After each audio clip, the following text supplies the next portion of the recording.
What is up, YouTube? This is your boy Armaret, and I'm bringing you another comic book review. And I'm trying to figure out if I want to release them on like Wednesdays or Thursdays and call them, like Comic Book Wednesday, Comic Book Thursday.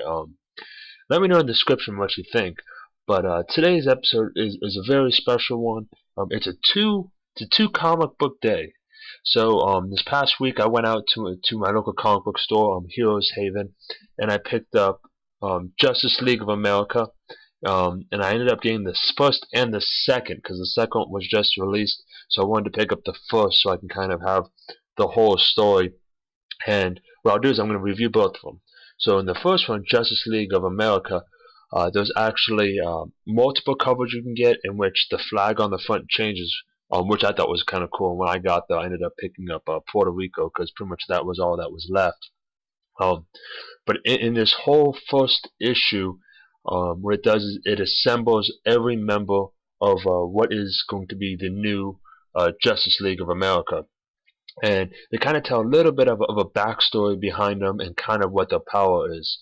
So what you get is you get Vibe, Stargirl, Hawkman, Martian Man Hunter, Katana, Catwoman, Green Arrow, and the new Green Lantern.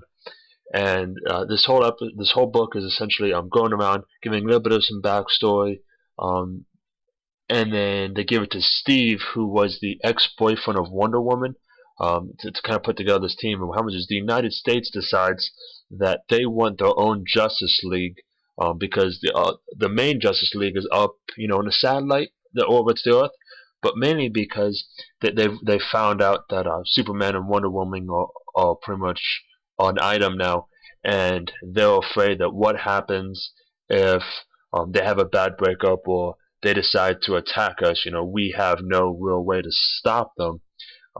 So they decide, we're just going to put together our own team, and they're going to fight villains. They're going to be here specifically for America. They won't be off helping somebody else in case we need it. And that's where the really kind of cool spin on it goes. And what they say is, in the last few pages, so of course spoilers are abound, what they say is, we've specifically picked out each person because we feel they match up perfectly against a member of the Justice League. And if we have to take them out, we can take them out because of this. And then they give like this really cool little diagram that shows who they think can take out a member of the Justice League. And that's what this image right here shows. So that's it for the first issue. So the question is, what do you give a comic book that's the first issue ever? And it's pretty much nothing more than a get to know your team. And I gave it a 3.5, mainly because I'm liking the premise of just the Justice League for America. I'm loving the artwork. The artwork is fantastic. It is a little slow, and I am a little concerned where they take this. No wording of an arch enemy in that first issue. So I got the second issue, and in the second issue, we now finally have an arch enemy. It is the Secret Society, and it is a collection of supervillains that they seek out and pick up only the baddest of the bad, and they're going to create this brand new coalition. In the very beginning of the episode, you see the Scarecrow being recruited by these people to be a member. So at this point, the only people we know to be members is the leader and then Scarecrow. So it's going to be kind of interesting. And then pretty much the person in charge of the team decides to send them out. They're going to go and find the society and take them out based off some information that the Green Arrow gets while he's undercover. And that's partially what you see in this image here. And that's pretty much all that really happens. And it's kind of a weak issue, because the whole issue is, hey, now that we're all together, we've had our press conference to the United States. The president has shown us off. We're all meeting each other for the first time. And hey, we've got an enemy. It's the Secret Society, which, by the way, we know nothing about, but we're going to go attack them. I was a little concerned. And then the weird thing is they have these, you can tell it's clear, it's like a robot of Batman. He describes it as a punch like a missile and skin like steel. And then the issue ends with the image you're seeing here, with Superman, Wonder Woman, and Batman standing there, and it's his next issue, Betrayed. So now I'm really excited for this next issue. This issue I'm giving a 3 because the artwork is good once again. We finally got an arch enemy. Negative, it's still so slow. My God, it's so slow. And all I want is for something to happen, something to pick up, you know, something to take place. And it's the first issue I was more forgiving with the slow pace because you're getting to meet and introduce every single new character.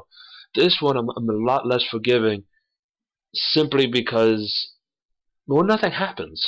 The whole issue in its entirety is nothing more than, um, hey, we're the team, we're being shot off to America, we know there's an arch enemy, we know that Scarecrow is a single member of it, and that's it. Although I am really excited though in this next issue, that artwork that says Betrayed, and you see Superman, Wonder Woman, and Batman, and you know that's not the real them. You know that's not true, but I'm curious to where they take it. Are they building mechanized monsters or biomedical clones or something of them? So we'll see what happens. But let me know in the comments below. One, what you think I should name this series, and like I said, I do pick up the comics every Wednesday when they do come out. So if I decide to go Monday, Tuesday, or Wednesday when I release them, it'd be based on the comic book I bought the week before. If I do Thursday, Friday, Saturday, or Sunday, it'd be off the new one. And I kind of like going Thursday, Friday, Saturday, or Sunday because then I could tell you about the new comics that just come out to maybe kind of help you with your purchasing decisions. And I kind of want to give like a snazzy name that I can do on a recurring basis. So let me know. Also, let me know if you read this series and what you think. But I will say this: I know I gave this a 3.5 and a 3. By no way do I want to dissuade you from getting this comic. Now you could skip issue 2, but issue 1 I think it's a must pick up. I feel really confident that this series is going to do amazing things. The artwork is fantastic. The direction where it could go by bringing in any villain in the Justice League universe is absolutely an exciting feeling to have. I mean, you already know that Scarecrow is one of them, and you know that 2 of the people in Vibe and Stargirl are like teenagers. So how does that affect the people like Martian Man Hunter or Green Arrow or Green Lantern who've been through a lot, or even or Catwoman who's just a burglar? They have these 2 ends of the spectrum, and how do they get all that to work together when they're all there for their own selfish reasons? We're also going up against these incredibly tough villains that at some point some of their counterparts would have faced. But high hopes for this series, and I'll leave you as always. Have a nice day.